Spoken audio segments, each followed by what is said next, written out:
Tonight, Ukraine under attack. Russian troops just 30 kilometres from Kiev, the capital under siege from relentless missile strikes. Innocent civilians caught in the crossfire, families in a desperate battle to escape. A Melbourne mum in a heart-wrenching race to save her newborn from the war zone. Queensland facing the worst floods in a decade. Cricket legend Rod Marsh in the fight of his life. And later, meet the Powerball winners celebrating a $60 million bonanza. Live from Melbourne, 7 News with Peter Mitchell starts now. Good evening. Russian forces have pushed deeper into Ukraine and are now just 30 kilometres from Kiev. The capital has been hit with a renewed missile attack in the last hour. Russia has launched air and ground attacks from the north, east and south. This is the damage from one of the blasts today, part of a rocket smashing a Kiev residential building. Tonight there are fears the capital could be Russia's within days. Through a window near Kiev, the view of war. Russia's arrival on the doorstep of a democracy's capital. 2 Ukrainian fighter jets raced to a local military base under attack. Russian helicopters are trying to disable Ukraine's defence network, 40 kilometres outside the capital. How can I find it?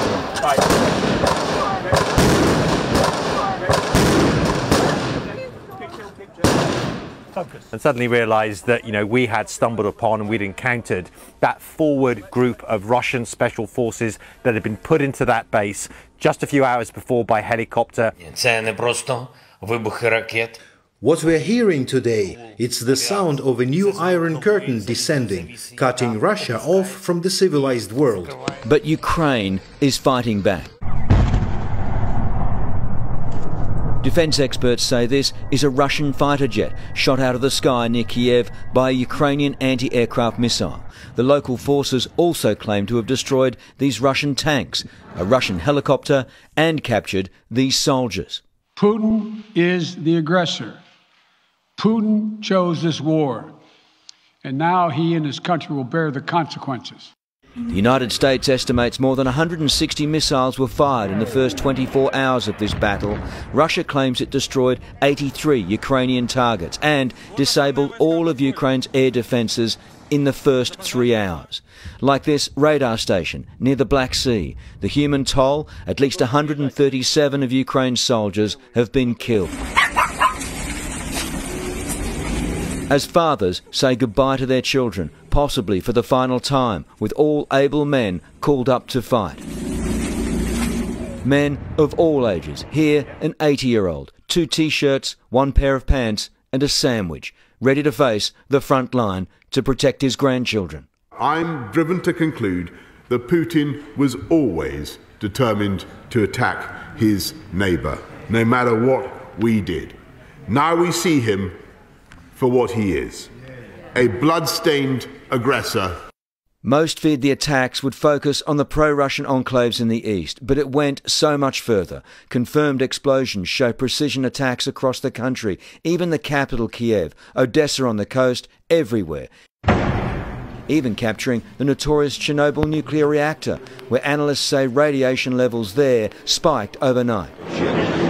In Kiev, Soviet-built subways became shelters from Russian bombs. Above ground, a rations rush on cans and cash. There is no purgatory for war criminals. They go straight to hell. The US, UK and EU are imposing new sanctions on more than 100 Russian banks and companies. Now we have to meet the moment.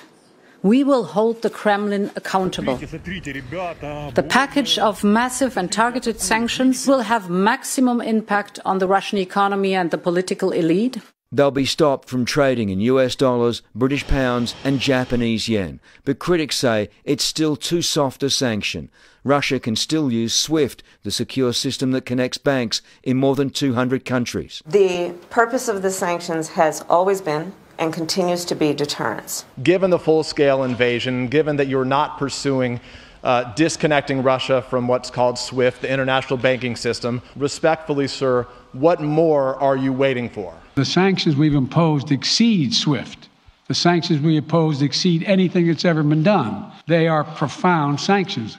Let's have a conversation in another month or so to see if they're working. As buildings burn, civilians are among the casualties, and tonight are filling roads to Poland, the nearest escape route. This family had abandoned the car and were headed out by foot. A family of 6 people walking out of Ukraine to safety. Poland's border is literally 100 metres that way. But it was a border farce, a crush of cars and chaos, thousands of them. This desperate mother knows no one in Poland, but she knows it's safer than home. Where are you going to go to? Poland. Who to? Family? No. Where? You don't know where? No. Nowhere to go, but going anyway. And you packed up and you decided to leave. Where are you going? I don't know. Don't know? I don't know. So this is the humanitarian consequence of Vladimir Putin's actions. Thousands of people trying to flee, and this is just day one. Aid agencies are braced for an exodus that will run for months and could number in the millions. Similar scenes played out at Poland's 8 border checkpoints. It's expected Ukraine's other neighbour nations, like Hungary, Romania, will be experiencing the same. We've been driving for kilometres, and this queue of traffic trying to get out of the country goes on and on. I can't see an end to it. It's 3:30 in the morning. These people are desperate to get out. Ukrainians running into Europe's arms. Ironically, that's Putin's gravest fear, the reason he launched this unprecedented assault, to stop Ukraine drifting any closer to the West. After today, he may have pushed them closer than ever before. This is a grave moment for the security of Europe. This is a deliberate, cold-blooded and long-planned invasion. Chief Correspondent Chris Reason is in Ukraine. And Chris, there are new details on the fight back. Yeah, good evening, Peter. Ukraine has just issued a battlefield success hit list, claiming they've taken down some 30 Russian tanks, 130 armoured vehicles, 7 aircraft, 6 helicopters. But the reality is here that Russia and their assault is continuing at speed. The Ukraine President Zelensky said today that he knows he's their #1 target and that his family are #2.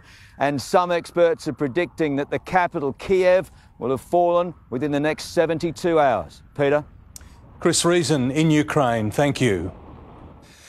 It's just after dawn in Ukraine, and the situation is desperate for millions of civilians now locked in a battle to survive. Thousands are trying to flee the war zone.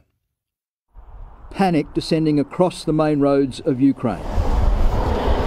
Petrol stations inundated as the Russian invasion spreads. Cars waiting hours to fill up, these drivers left with empty tanks. The system controlling Bowsers and payment has broken down.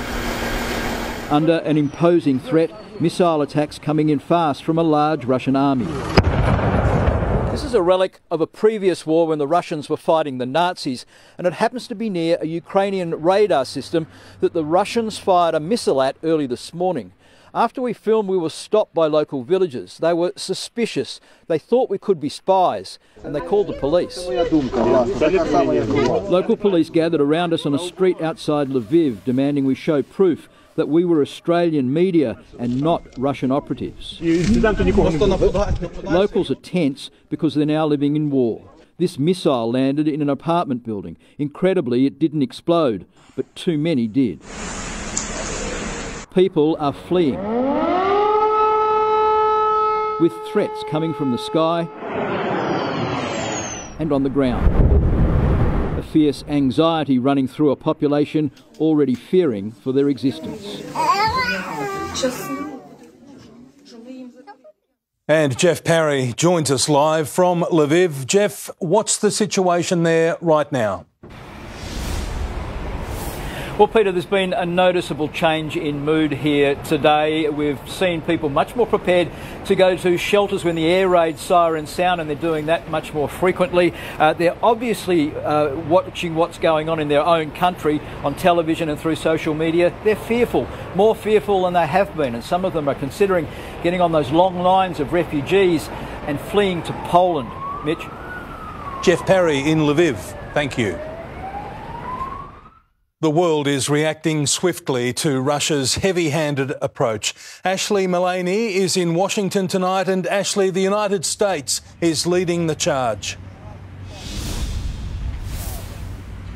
Good evening, Peter. Yes, the US and its Western allies are looking to make an international pariah of Vladimir Putin with sanctions designed to cripple the Russian economy.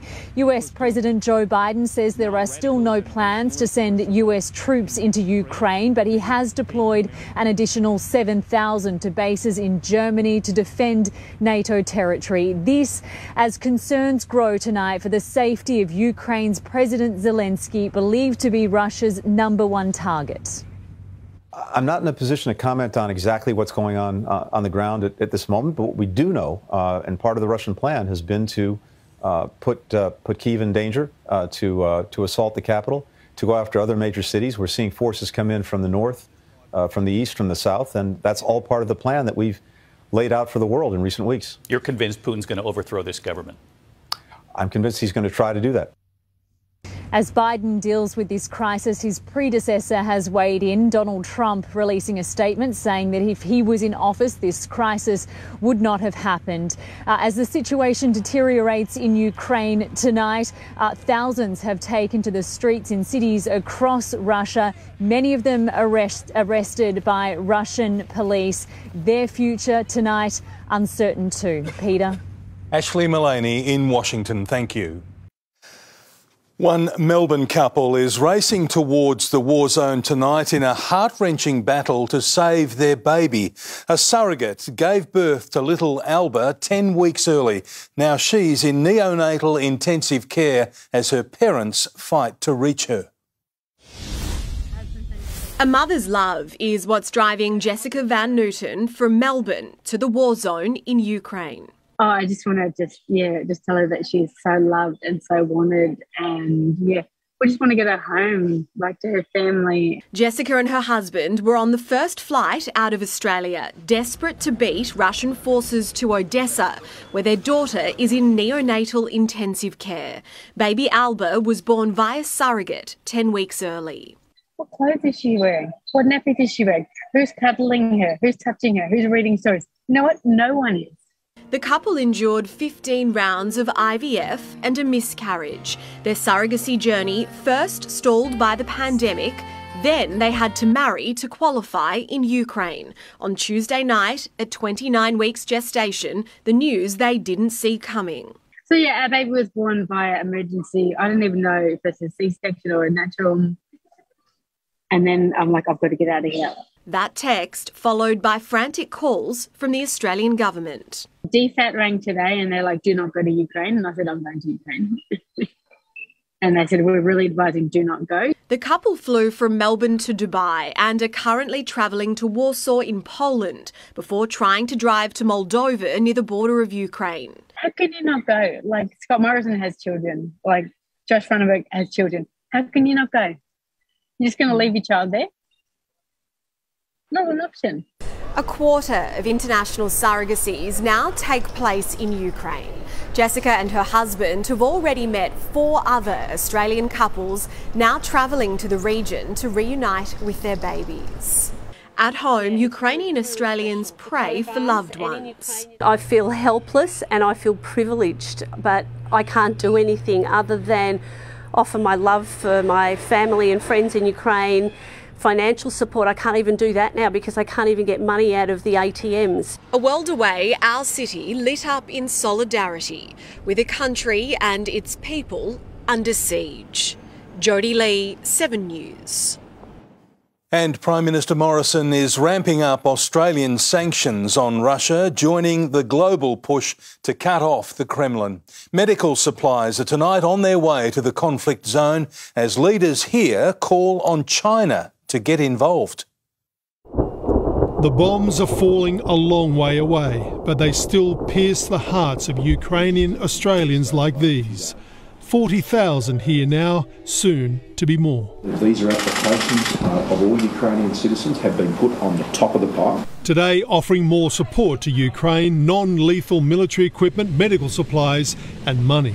Ratcheting up sanctions against President Putin, his military chiefs, billionaire oligarchs, all members of the Russian Duma. Now extended to its war ally, Belarus, and wanting all international sporting events in Russia cancelled. I commend those Australians who are saying they won't participate in anything that is occurring in Russia this year. Praising leading nations for speaking with one voice against Russia's invasion, except one. I particularly have been concerned at the lack of a strong response from China. Concern verging on anger as China eased import restrictions on Russian wheat overnight, allowing more in. You don't go and throw a lifeline to Russia in the middle of a period when they're invading another country. Defence Minister Peter Dutton going much further, demanding President Xi break his unholy alliance with Russia and not only condemn the invasion, but step in to stop it. President Xi is probably the one world leader who can actually pick the phone up to President Putin to tell him that this is a catastrophic mistake and he should withdraw. That hasn't happened. China's foreign ministry accuses the US of having fanned the flames of war in Ukraine. The person who started the fire should think about how to put out the fire. Aiming that at President Biden. And political editor Mark Riley joins us now from Canberra. Mark, you have exclusive details on the Australian government's next move in retaliation. Peter, I can reveal that Prime Minister Scott Morrison, Foreign Minister Maurice Payne and their senior colleagues plan to expel Russia's deputy head of mission here in Canberra and possibly other Russian diplomats to send a message of disgust to Vladimir Putin over his invasion. I'm told Ambassador Alexei Pavlovsky won't be thrown out. The government wants him here to maintain a direct line to the Kremlin for further messages of condemnation and sanctions. Not a military response, but in the world of diplomacy, a shot across the bow. Mitch. Mark Riley in Canberra, thank you. Australian cricket legend Rod Marsh remains in a critical condition in a Queensland hospital tonight after a heart attack. The cricket world is holding out hope the 74-year-old will pull through. With wife Roz flying into Bundaberg to be by his side, Rod Marsh's cricket family are also doing what they can as the Aussie legend fights for life. Critical but stable after a massive heart attack yesterday morning. Obviously just wish Backers the best. We've been trying to stay abreast as much as we can of the information and kind of all hit everyone yesterday. It's understood the 74-year-old will remain under heavy sedation at Bundaberg Hospital for potentially the next several days. Marsh's struggle not far from the thoughts of our current day stars preparing for the tour of Pakistan. Many worked closely with him as head selector up until 2016. His outlook on the game, it's quite refreshing in that role. He's very relaxed. He's backed players in. Doesn't take things too seriously. We heard some relatively positive good news last night and he'll be much better with his family gathering around him. Great guy. Just wish him all the best. Andrew McCormack, 7 News. Good luck to Rod and his family. Tim Watson joins us now. And Tim, last night was a very special one for the Danaher. It was, Mitch, and it was a privilege to be there too as Neil Danaher was elevated to legend status in the Essendon Hall of Fame. Danaher was the Bombers' youngest ever captain in 1982, long before his inspirational fight to find a cure to motor neurone disease. He was honoured alongside Gavin Wanganeen, Dustin Fletcher and the late club doctor Bruce Reid.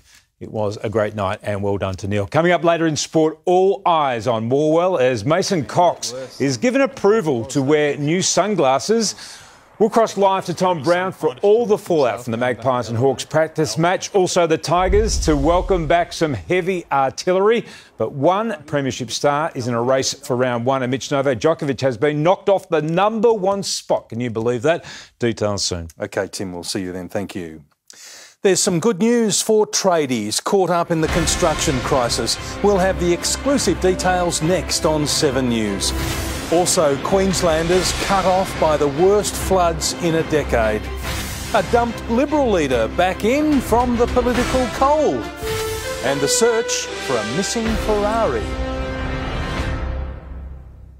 Former state opposition leader Michael O'Brien is returning to the front bench to be the shadow Attorney General. Michael wants us to win the election. Michael wants the Liberal and National parties to govern. Don't ever doubt his or my primary goal for being in this building, and that is to get a coalition government, a Liberal national government, in office.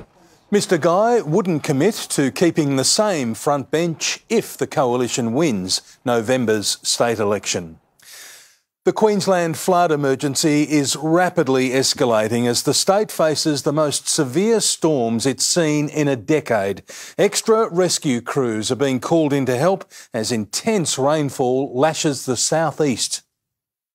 Raging water surrounds homes in Toowoomba. Much of the town is underwater, including the CBD, causing heartache for businesses. This is one of the most severe weather systems that we've seen in southeast Queensland in the last decade. Flash flooding has caught out multiple drivers. This couple shocked by how quickly water rose at Nambour on the Sunshine Coast after they stopped in a rest area. There was literally one puddle, sweetie, one puddle there.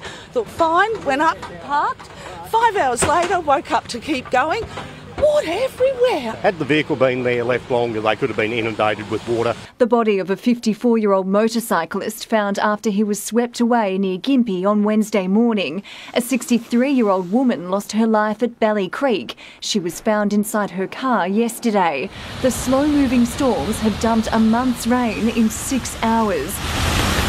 At Mount Kilcoy, paddocks are underwater. This is worse than 2011 floods here. I don't know about anywhere else. More than 150 roads are closed or even washed away. This is exactly why you don't cross floodwaters. Authorities have asked people to stay home. The town of Gympie on high alert. The nearby Mary River is still rising. Look, it's clearly, you can see from the water around the park here, things are going to get worse. Heavy rain is forecast to continue overnight. Emma O'Sullivan, 7 News. Tradies could return to pro-build work sites as soon as next week, days after the Melbourne building giant went into administration. But the construction industry remains in crisis, with many builders struggling to stay afloat. Just 2 days after ProBuild's collapse, there's already strong interest from potential buyers. 7 News understands administrators are pursuing a rapid sale, hoping to sell the construction giant in its entirety, a glimmer of hope for an industry in crisis. Any top-tier builder that enters into an insolvency procedure is going to send shockwaves through the industry. Tradies downed tools on Wednesday, many blindsided by what happened, but it came as no surprise to Creditor Watch. We could see that their payment time, so how they pay their suppliers, was starting to blow out. Other large construction companies are also showing signs of financial distress. We can see at an industry level, payment times are starting to lengthen, and you're getting to that, a big portion of the industry paying 60 days overdue. Lockdowns and border closures caused costs to blow out, issues that weren't factored into many building contracts. There's really nobody who's safe from an environment like that, so it's going to be up to the industry to recalibrate. There are 18 active ProBuild sites Australia-wide, 13 of those in Victoria, work totalling $5 billion. 7 News understands the administrator hopes to reopen some ProBuild sites as early as next week, bringing contractors back to finish the jobs they started with an assurance they will be paid for their work. Something needs to be done more broadly to improve the sustainability of the industry. Christy Cooper, 7 News. A Ferrari worth almost $300,000 has been stolen from a Kew home. The burglars broke into the property and stole the keys to the 1998 silver Ferrari Maranello Coupe. There's been no sign of it since. Sunshine returned to Melbourne this afternoon. Jane Bunn joins us now. And Jane, will it linger over the weekend? Mitch, it will indeed. We're turning humid again and temperatures are set to rise too. This morning was grey, a large sheet of cloud covering the Melbourne area. But a few hours later, it was completely different. Sunshine returned as promised. The city only reached 22, while it was 27 in Yarra Glen and 25 in Scoresby. Even Phillip Island was warmer than the city. I'll show you how much these temperatures jump up tomorrow after sport, Mitch. See you then. Thank you, Jane. A young Melbourne mother has opened up for the first time on her ordeal at the hands of a rogue soldier. Her story is coming up next on 7 News. Pointed the gun at me and he said, "Turn around, put your hands behind your back." Also, new moves in the race to get vaccines into little arms. The Queen scales back as she battles COVID. And the new liquor laws to reboot Melbourne's famous nightlife. A former Army reservist will spend 6 years in jail for a military-style ambush on an animal shelter in Cranbourne West. He held a young mother hostage in a night of terror. Bailey Scarlett is still scarred from being terrorised and tied up by an ex-soldier over a year ago. Yeah, he told me, "If you do as I say, I won't shoot you." The mum of one was working night shift at the Lost Dogs home when she was ambushed by Tony Whitman, a former Army reservist intent on finding his lost cat. I said, "Do you need a cat? Like, are you here for a cat? Did you want a cat?" Like I said, "I can help you get a cat." Whitman was dressed in a military-style helmet and vest and appeared to be armed. What looked to be a rifle with like ammunition belt, flashbang grenades and a large sort of knife. He held the imitation rifle to her head. He pointed the gun at me and he said, "Turn around, put your hands behind your back and get on your knees." He bound her wrists, then fled. The father of 4 captured when he returned to the shelter the next day. Today, he was sentenced to 6 years jail for a crime he blames on a brain meltdown. A county court judge taking into account his PTSD. Tony Whitman was employed as a disability worker before he staged his ambush. Today, a judge told him he'd never work in that capacity ever again. Whitman will be eligible for parole in 3 years. You know, I'm left with PTSD for the rest of my life and potentially in 3 years he could get out on parole and his life still continues. Estelle Greeping, 7 News. We're being warned the escalating crisis in Europe could further add to supply chain woes already impacted by the pandemic. It will have a slight impact on the cost of fuel and impact on fuel that is used for ships to actually come here. While there's no immediate impact to supplies on store shelves, any rise in crude oil prices could ultimately be passed on to shoppers. The countdown continues to an easing of mask rules. From midnight, they'll no longer have to be worn in most indoor settings. This weekend also sees a push to get more vaccines into children's arms. To reduce anxiety for kids in particular, an expansion of COVID injection home visits. Good job, well done. It made all the difference for 5-year-old William. Better because I had all my family. Having it in your comfort of your own home takes at least, I'd say, half of the stress away. Almost 55% of 5 to 11-year-olds have had one injection, below expectations. But worse? That 5 to 11-year age group are sitting at 1% double dosed. So to boost that figure, pop up injection hubs tomorrow at Werribee Zoo, Healesville Sanctuary and Casey Fields for Melbourne's AFLW match. Any kids 5 to 11 can sign up, and we'll also do family boosters at the same time as well. With the help of vaccination buses, 57.6% of over 18s are now triple dosed. 6,580 new cases today, another 11 deaths. 301 people in hospital, 38 in intensive care. With the work from home recommendations finally scrapped from midnight, some companies are going to extraordinary lengths to lure workers back into the office. At Carlisle Homes, an expansive recreational space. To make the 320 employees feel at home at the office. Hopefully with the additional benefits of this space, it'll be an easy transition come Monday to come back. Nick McCallum, 7 News. The Queen has cancelled 2 more virtual audiences as Her Majesty battles COVID. It's the second time the 95-year-old monarch has postponed meetings since being diagnosed this week. Buckingham Palace says the monarch is still experiencing mild cold-like symptoms. Bars, restaurants and cafes will soon be able to stay open later in a bid to revitalise Melbourne's struggling nightlife. Rochelle Brown joins us now from the city, and Rochelle, it's part of a raft of new liquor reforms.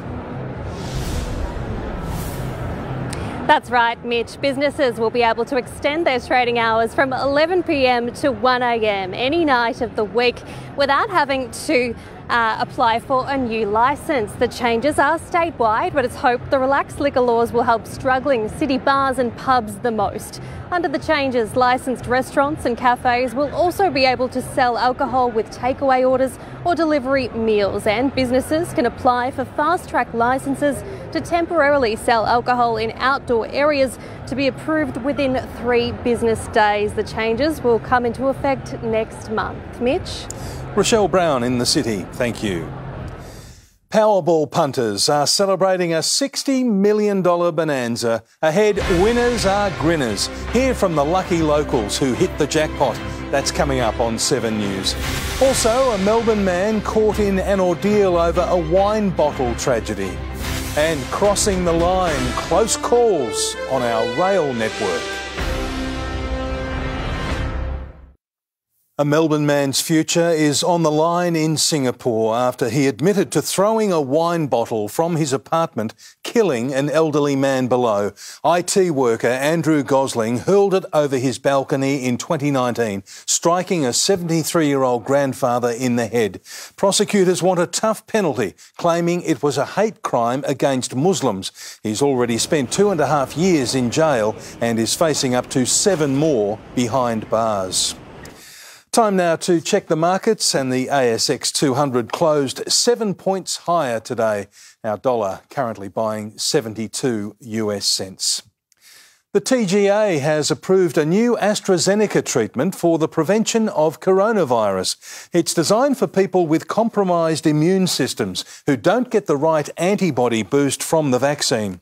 Trials of Evusheld show it's 83% effective in preventing serious illness for 6 months after the dose. Over 30,000 doses have been ordered for use in Australia.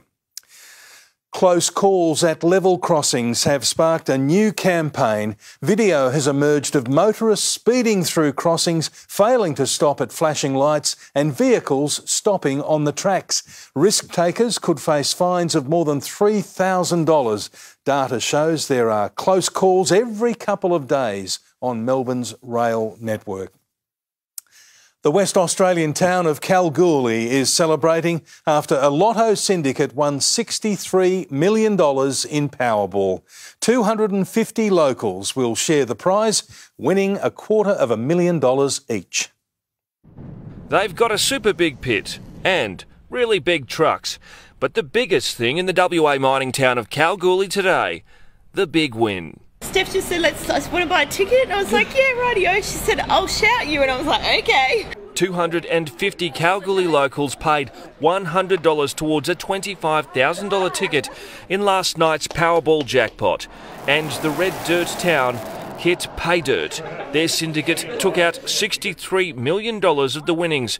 Each ticket today worth $252,000. A lot of swear words coming out. A lot of swear words. From high-vis to the high life, Powerball prospectors in a gold rush. Joseph didn't want to buy a ticket. He said, no, I'd rather spend the money on petrol.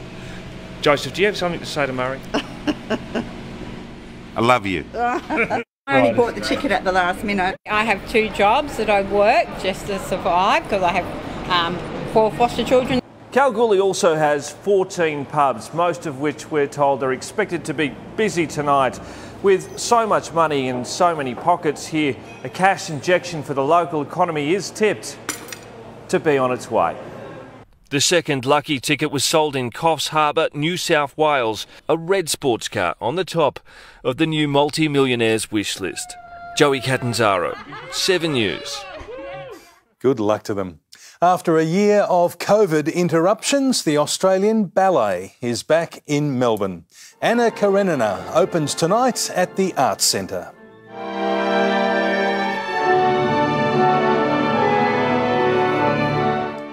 The ballet will run until March the 9th. Sport is next with Tim Watson, and Tim Collingwood danced around the opposition this afternoon. Just like the ballet too, Mitch, it was an eye-catching performance with one Magpie sporting new sunnies in an AFL first. We'll cross live to Morwell as the new Dacos on the block shines with some help from his brother. Also hear from a Premiership Tiger in a race for round 1, while 2 stars mark their return. The Aussie skipper tells us how the squad has reacted to life after Langer, and Novak Djokovic dethroned as world #1.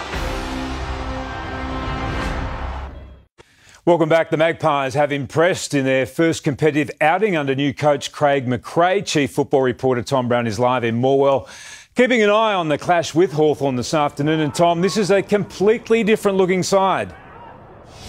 Tim, it was a practice game, but some real excitement for Pies fans tonight. They've just kicked their highest score in 3 quarters of footy since 2019. 18 goals in just 3 quarters of football. The reserves are continuing behind me. It was essentially, amongst the seniors, a 3-quarter match. They kicked 18 goals. Jamie Elliott managed 5 goals up forward, hugely exciting. In terms of Kruger, he was exciting, the recruit. So was Lipinski with 19 touches. Nick Dacos kicking his first goal for the Magpies, courtesy of an assist from his brother Josh. That was fantastic to see. Craig McRae explaining this morning this rapid game plan, which involves heavier scoring at work this afternoon. You hope to see that we're going to go forward more. Like you'll just see we won't be going backwards, sideways and around, and we've taken some significant steps just watching our group shift from maybe uncontested to more contested going forward brand. So, yeah, hoping the fans can see that today.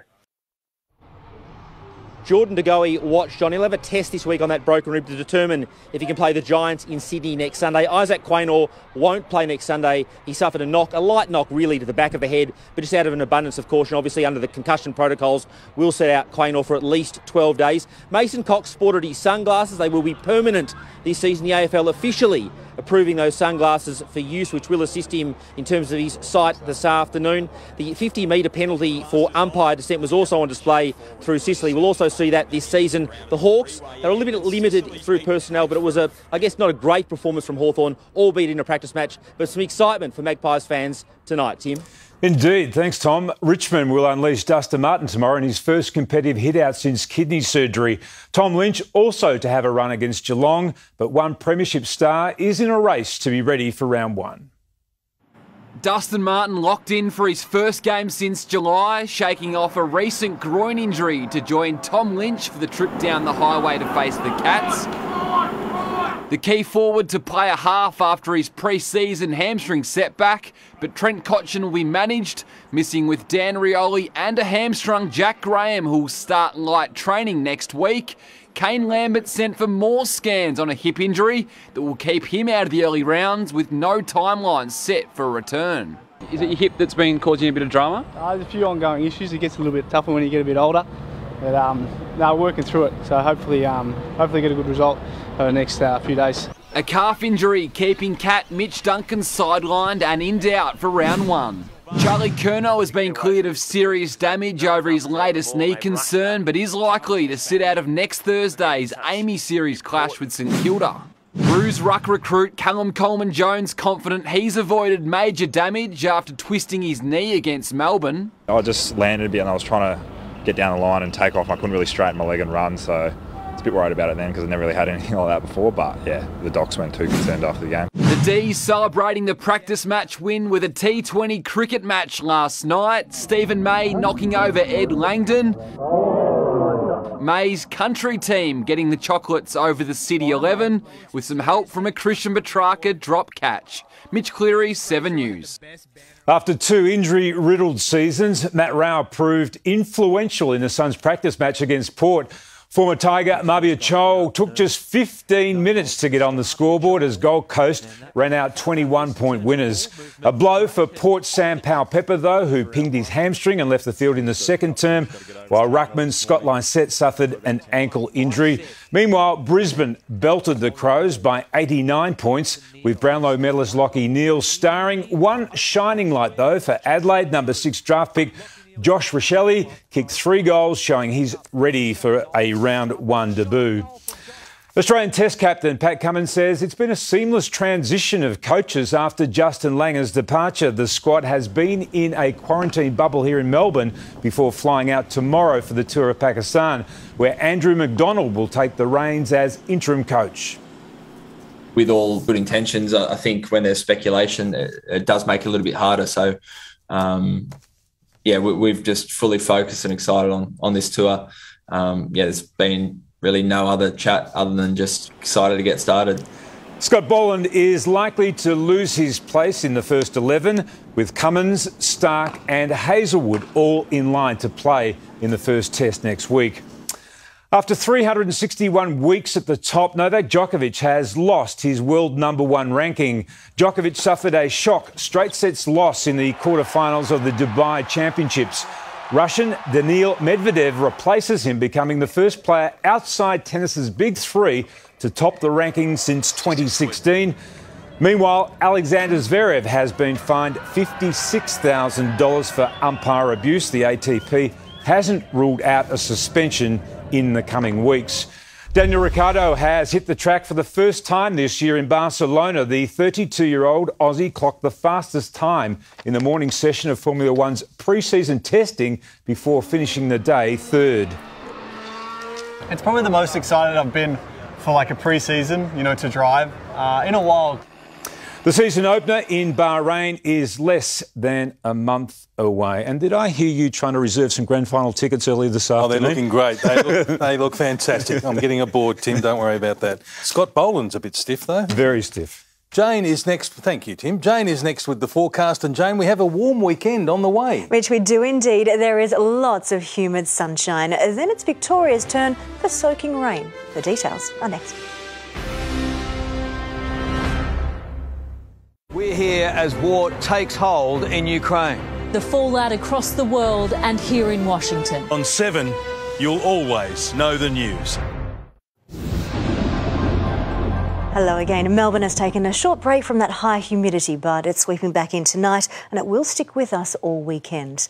The city only reached 22 today, with cloud clearing to afternoon sunshine.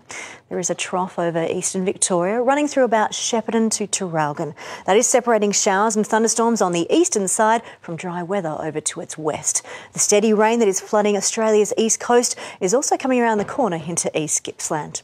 A high to the south pushes moist air into the eastern states and troughs turn that into rain and storms. All of this is a persistent pattern that keeps the rain coming.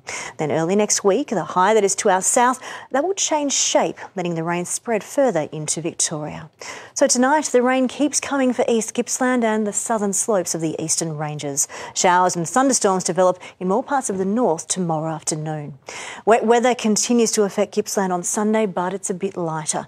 Then we'll see a new area of rain develop in the west of the state later. Early next week is Victoria's turn for rain. Still hit and miss showers and thunderstorms, but this time there's areas of widespread rain in there too. We've had quite a dry February with a lack of low pressure, and this rain isn't nearly as heavy as what's happening up north. So this should be quite welcome, as most areas are likely to get a drink from this one. Generally, we're looking at much of the state seeing at least 20 millimetres. There could be large areas that see 40 to 50 millimetres, and as this is fed by tropical moisture, it's not as heavy as Queensland, but local falls over 100 are possible. It starts with East Gippsland and spreads to the rest early next week. Around the nation tomorrow, heavy rain does continue in southeast Queensland. It's the 5th day running. Still wet in Sydney and Canberra with lots of showers and the risk of storms. Hobart cloudy but generally dry. Warm and sunny in Adelaide and Perth. To Victoria, areas of rain over Gippsland just coming into the Otways and far northeast. Lots of sunshine for the rest of the state until showers and thunderstorms redevelop in the north and about the central ranges with the potential for heavy falls. Closer in, most generally, lots of sunshine tomorrow. It's warm and it's humid. However, there are these areas of cloud, particularly in the southwest, and a slight risk of thunderstorms grazing these outer northern suburbs late in the afternoon. The city jumps up to 27 in lots of humid sunshine. It should remain dry in the inner suburbs. To the 8-day outlook, we repeat on Sunday. Another humid top of 27 in lots of sunshine. Again, the risk of late afternoon storms about those northern suburbs. As we go into Monday and Tuesday, temperatures come down, humidity is high. There's a lot of wet weather as a potential here for Melbourne. Now, the ranges here up to 30, 40, 50 millimetres. I'd say northern suburbs are likely to get the more of that. A storm Wednesday afternoon, then hot and sunny. There's lots of warm and humid sunshine this weekend. We're heading up into the high 20s, Mitch. Sounds like an absolute ripper. Thank you, Indeed. Jane. And that's the way it is this Friday, the 25th of February. Thanks for your company. For now, from the 7 News team, good night.